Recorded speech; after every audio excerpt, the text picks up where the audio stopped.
Hey guys, we're taking a look at Night, Chapter 7. Alright, so at this point, the chapters are actually getting quite a bit shorter as the climax of the story approaches. So I'll be dividing these up into Chapter 7, 8, and 9, and we're going to kind of take all those three together this week. So this will be pretty much the end of the story, and then we're just going to kind of wrap things up after this point. So let's get into it. Pressed tightly against one another in an effort to resist the cold, our heads empty and heavy, our brains a whirlwind of decaying memories, our minds numb with indifference. Here or elsewhere, what did it matter? Die today, tomorrow, or later? The night was growing longer, never ending. When at last a grayish light appeared on the horizon, it revealed a tangle of human shapes, heads sunk deeply between the shoulders, crouching, piled one on top of the other like a cemetery covered with snow. In the early dawnlight, I tried to distinguish between the living and those who were no more, but there was barely a difference. My gaze remained fixed on someone who, eyes wide open, stared into space. His colorless face was covered with a layer of frost and snow. My father had huddled near me, draped in his blanket, shoulders laden with snow. What if he were dead as well? I called out to him. No response. I would have screamed if I could have. He was not moving. Suddenly, the evidence overwhelmed me. There was no longer any reason to live, any reason to fight. The train stopped in an empty field. The abrupt halt wakened a few sleepers. They stood looking around, startled. Outside, the SS walked by, shouting, "Throw out all the dead! Outside, all the corpses!" The living were glad. They would have more room. Volunteers began the task. They touched those who remained on the ground. "Here's one. Take him." The volunteers undressed him, eagerly shared his garments. Then two gravediggers grabbed him by the head and feet and threw him from the wagon, like a sack of flour. There was shouting all around. "Come on, here's another. My neighbor, he's not moving." I woke from my apathy only when two men approached my father, and I threw myself onto his body. He was cold. I slapped him. I rubbed his hands, crying, "Father, Father, wake up! They're going to throw you outside!" His body remained inert. The two gravediggers had grabbed me by the neck. "Leave him alone! Can't you see that he's dead?"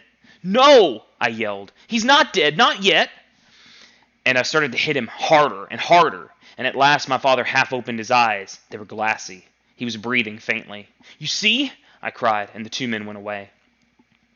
20 corpses in total were thrown from the wagon. Then the train resumed its journey, leaving in its wake, in a snowy field in Poland, hundreds of naked orphans without a tomb. We received no food. We lived on snow. It took the place of bread. The days resembled the nights, and the nights left in our souls the dregs of their darkness. The train rolled slowly, often halted for a few hours and continued. It never stopped snowing. We remained lying on the floor for days and nights, one on top of the other, never uttering a word. We were nothing but frozen bodies, our eyes closed. We merely waited for the next stop to unload our dead. There followed days and nights of traveling. Occasionally we would pass through German towns. Usually very early in the morning, German laborers were going to work. They would stop and look at us without surprise. One day when we had come to a stop, a worker took a piece of bread out of his bag and threw it into one of the wagons. There was a stampede. Dozens of starving men fought desperately over a few crumbs. The worker watched the spectacle with great interest. Years later, I witnessed a similar spectacle in Aden. Our ship's passengers amused themselves by throwing coins to the natives, who drove to retrieve them. An elegant Parisian lady took a great pleasure in this game.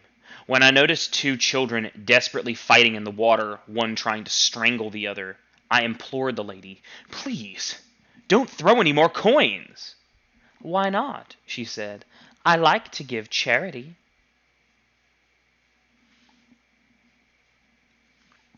In the wagon where the bread had landed, the battle had ensued. Men were hurling themselves against each other, trampling, tearing, and mauling at each other. Beasts of prey unleashed, animal hate in their eyes, and extraordinary vitality possessed them, sharpening their teeth and nails.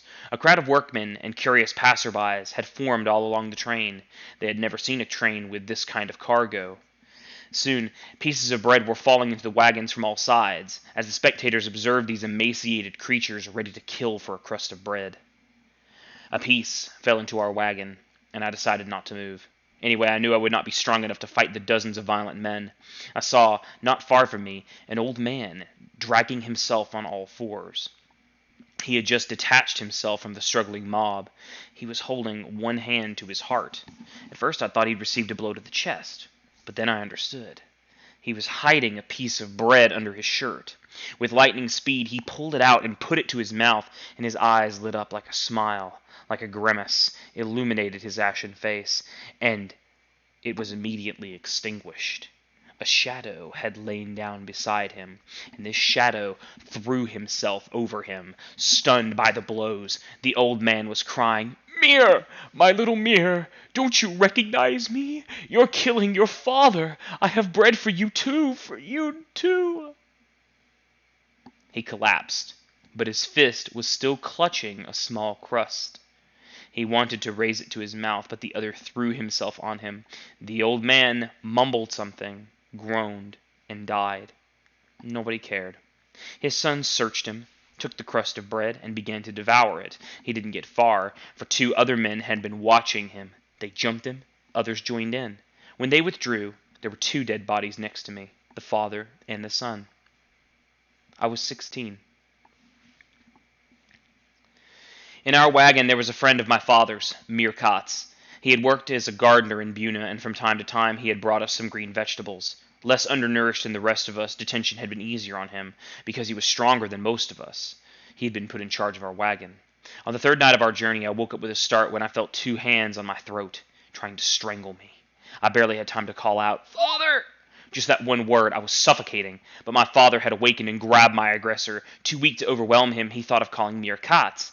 "Come quickly! Someone is strangling my son!" In a few moments I was freed, but I never did find out why this stranger had wanted to strangle me. But days later, Mir Katz told my father, Shlomo, I'm getting weak.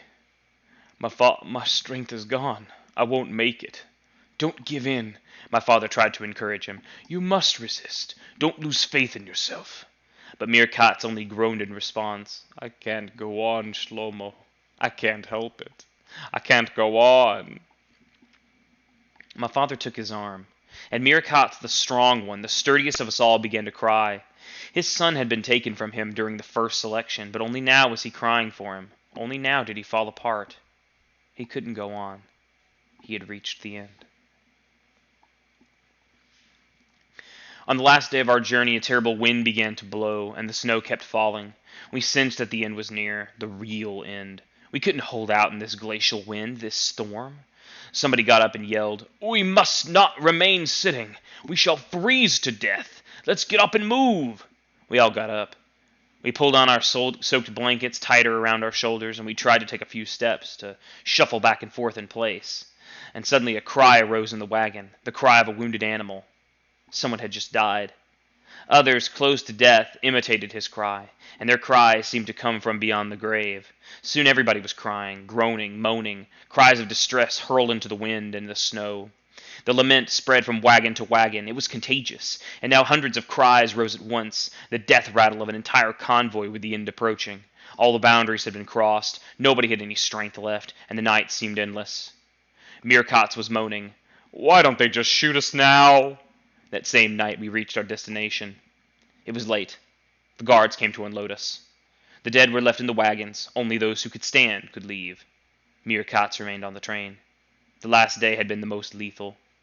We had about 100 or so in the wagon, and only 12 of us left it.